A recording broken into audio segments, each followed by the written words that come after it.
अस्सलाम वालेकुम बच्चों, इस्तकबाल है आप सभी का हमारे इस यूट्यूब चैनल जिसका नाम है MBOHS। आज का हमारा टॉपिक है छठी जमात की साइंस की किताब से पहला सबक कुदरती वसाइल हवा, पानी और ज़मीन, यानी 6th स्टैंडर्ड की साइंस की बुक से first chapter natural resources air, water and land. तो यहाँ पर आपको एक तस्वीर नज़र आ रही होंगी जिसमें आपको दिखाई दे रहा होगा कुछ चीज़ें ज़मीन पर हैं, कुछ चीज़ें पानी पर हैं और कुछ चीज़ें आपको हवा में नज़र आ रही हैं जिससे परिंदे। इसी तरह ज़मीन वाले हिस्से को कहा जाता है हिजरी कुर्रा यानी लिथोस्फीयर, पानी वाले हिस्से को कहा जाता है आबी कुर्रा यानी हाइड्रोस्फीयर और हवा वाले हिस्से को कहा जाता है एटमॉस्फेयर यानी फिज़ाई कुर्रा। तो हमारी ज़मीन पर कुछ चीज़ों का ताल्लुक ज़मीन से होता है, जिस पर हम चलते फिरते हैं, हमारी सड़कें होती हैं, जहाँ पर हम घर बनाते हैं, जहाँ हमारे जंगलात हैं और जहाँ पर हमारे बहुत सारे जानदार मौजूद हैं। उसके बाद पानी, कुछ चीज़ें हमारी पानी से ताल्लुक़ रखती हैं, जैसे मछलियाँ और दीगर जानदार पानी में होते हैं, पौधे वगैरह, जहाँ पर हमारे जहाज़ चलते हैं, हमारी नावें चलती हैं, तो ये है पानी। उसके बाद हवा, हमारे बहुत सारे जानदारों का ताल्लुक़ हवा से होता है। हवा में हमारे प्लेन उड़ते हैं, कई मरतबा हम पतंगे वगैरह उड़ाते हैं तो हमारी पतंगे हवा में लहराती हैं। तो ये 3 हिस्से हैं जिसमें जानदार अपनी ज़िंदगी बसर करते हैं।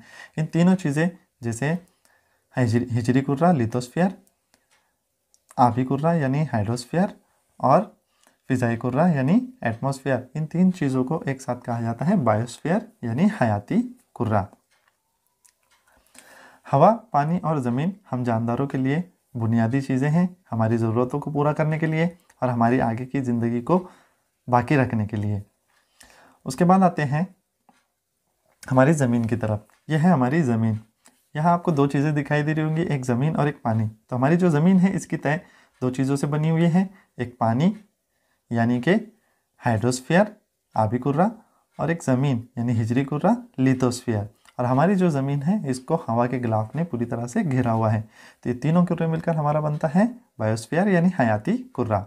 हमारी ज़मीन पर जो पानी और ज़मीन वाला जो हिस्सा है, पानी वाला हिस्सा हमारी ज़मीन से बड़ा है। 100 में से 71% हिस्सा हमारा पानी है और 29% हिस्सा ज़मीन है। पानी वाले हिस्से में हमारा तालाब, नदियाँ, ये सारी चीज़ों का शुमार होता है। इसी तरह कुदरती वसाइल में हम जिन चीज़ों का इस्तेमाल करते हैं वो 3 हालतों में पाई जाती हैं, ठोस, माय और गैस। तो चलिए अब आते हैं हम इनकी तफसीली मालूमात की तरफ, जिसमें सबसे पहले है हवा यानी एयर यानी फिज़ाई कुर्रा। हमारी ज़मीन को हवा ने पूरी तरह से घेरा हुआ है। हवा के 5 लेयर हैं यानी 5 तह हैं, जिसमें सबसे अव्वल वाली तह जो ज़मीन से बिल्कुल करीब होती है वो है कुर्रे अव्वल यानी ट्रोपोस्फियर। उसके बाद कुर्रे मुतगैयर यानी स्ट्रेटोस्फियर। उसके बाद कुर्रे वस्ती यानी मेसोस्फियर। उसके बाद कुर्रे आयुनी यानी थर्मोस्फियर और आखिरी में कुर्रे बैरूनी यानी एक्सोस्फियर। हमारी जो ज़मीन है उसके एतराफ़ में पाई जाने वाली हवा के अंदर नाइट्रोजन, ऑक्सीजन, कार्बन डाइऑक्साइड, 6 गैर अम्ल gases, sulphur dioxide, nitrogen dioxide, आबी बुखारात और गर्द के दूसरे ज़रात शामिल होते हैं।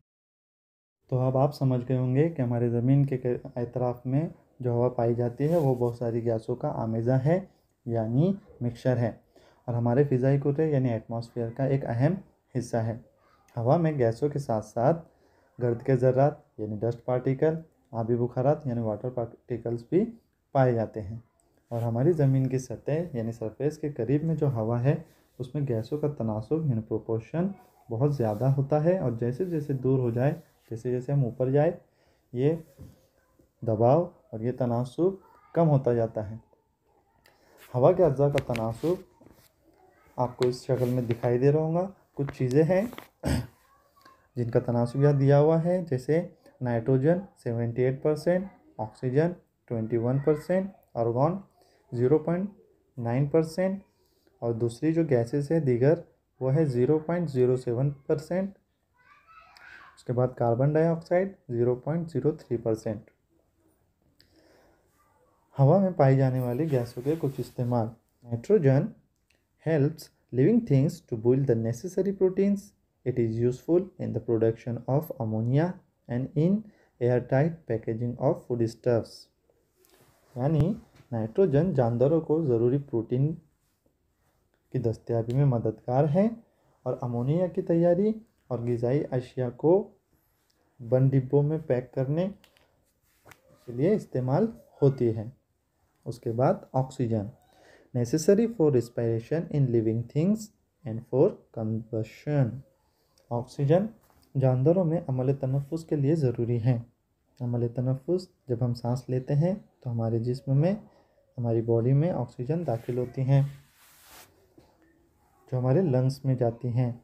उसके बाद एहतराक के अमल में ऑक्सीजन का इस्तेमाल होता है। एहतराक ऐसा अमल जिसमें हमारी बॉडी में फैटी एसिड और शुगर का तगज़िया होकर वो हमारी एनर्जी में तब्दील हो जाती हैं और इस अमल में ऑक्सीजन मदद करती है। Carbon dioxide, plants use it for producing their food used in fire extinguisher. Carbon dioxide की मदद से नबातात अपनी ग़िज़ा तैयार करते हैं और आग बुझाने के जो आले इस्तेमाल होते हैं उसमें कार्बन डाइऑक्साइड इस्तेमाल होती हैं। Argon used in electric bulbs, argon बिजली के बल्ब में इस्तेमाल किए जाते हैं। Helium used for obtaining low temperature and also for generating lift in airships. Helium कम दर्जे हरारत हासिल करने और बगैर पंखों के इंजन से चलने वाले जहाज़ों में इस्तेमाल होती है। Neon used in decorative lights and for street lighting, इश्तिहारों और रास्तों की लाइट के लिए इस्तेमाल करते हैं। Krypton used in fluorescent tubes, krypton को फ्लोरोसेंट पाइप में इस्तेमाल किया जाता है। Xenon used in flash photography, xenon flash photography में इस्तेमाल की जाती हैं। हमारी हवा में मुख्तलिफ गैसेस हैं और दूसरे अज़्ज़ा भी शामिल हैं और इनका एक बैलेंस है, एक तवाज़ुन है, जिसकी वजह से हम जानदारों का वजूद इस ज़मीन पर कायम है।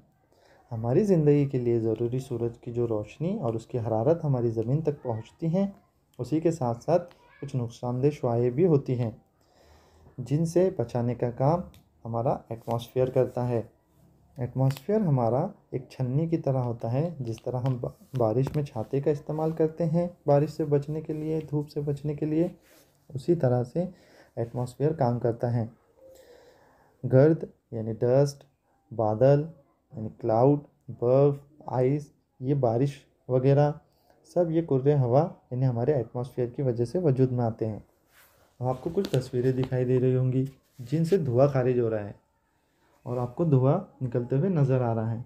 ये धुआं सीधा हमारी फ़िज़ा में शामिल हो जाता है यानी हमारी हवा में शामिल हो जाता है और हमारे हवाई बैलेंस को, जो हमारी फ़िज़ा में बैलेंस है दूसरी चीज़ों का और गैसेस का, उसको डिस्टर्ब करता है, बिगाड़ता है और हवा के अज़्ज़ा का तवाज़ुन बिगड़ जाता है। इसी को हवा की आलूदगी यानी एयर पोल्यूशन कहा जाता है। सवारियों, बड़े बड़े कारखानों में ईंधन के एहतराक यानी ईंधन जो निकलता है, जो जलता है, उसकी वजह से जो धुआं निकलता है, ईंधन के जलने से हवा में जो नुकसानदेह गैसेस हैं जैसे nitrogen dioxide, carbon dioxide, carbon monoxide, sulphur dioxide और धुआंसा, इनका तनासुब बढ़ने की वजह से हमारा माहौल बिगड़ता है। ओजोन की तह यानी एक हिफाजती गिलाफ, जिस तरह हम बारिश से बचने के लिए छाते का इस्तेमाल करते हैं, सेम उसी तरह ओजोन एक गैस है जो हमारी हिफाजत करती है सूरज की बालाए बनफशी यानी अल्ट्रावायलेट रेस से। यह हमारी फ़िज़ाई कुर्रे की दूसरी लेयर यानी कुर्रे मुतगय्यरा यानी स्ट्रेटोस्फियर के निचले हिस्से में होती है। यह हम जानदारों के लिए बहुत अहम है। सबको ओज़ोन की अहमियत का अंदाज़ा हो, इसलिए 16 सितंबर को दुनिया भर में यौम तहफ़्फ़ुज़ और ओज़ोन डे मनाया जाता है। तबरीदी आलात यानी एयर कंडीशनर, AC, रेफ्रिजरेटर वगैरह में हवा को सर्द करने के लिए इस्तेमाल होने वाली क्लोरोफ्लोरोकार्बन और कार्बन टेट्राक्लोराइड, ये जो गैसेस हवा में जब शामिल होती हैं तो ओज़ोन की तह बर्बाद होती हैं। अगर ओज़ोन की तह बर्बाद होंगी तो सूरज की शुआएं जो नुकसानदेह है, बालाए बनफशी और अल्ट्रावायलेट रेज, ये डायरेक्टली हमारी ज़मीन पर आएंगी, जिससे स्किन कैंसर होने का डर है। मुंबई और पूना, नागपुर जैसे बड़े शहरों में रास्तों में हवा में मौजूद दूसरे जो अज़्ज़ा हैं इनका तनासुब बताने के लिए मखसूस किस्म के बोर्ड लगे हुए हैं, जिनसे इन मकामात की हवा में पाए जाने वाले मुज़िर अज़्ज़ा के तनासुब से लोगों को वाक़फ़ियत हासिल होती है।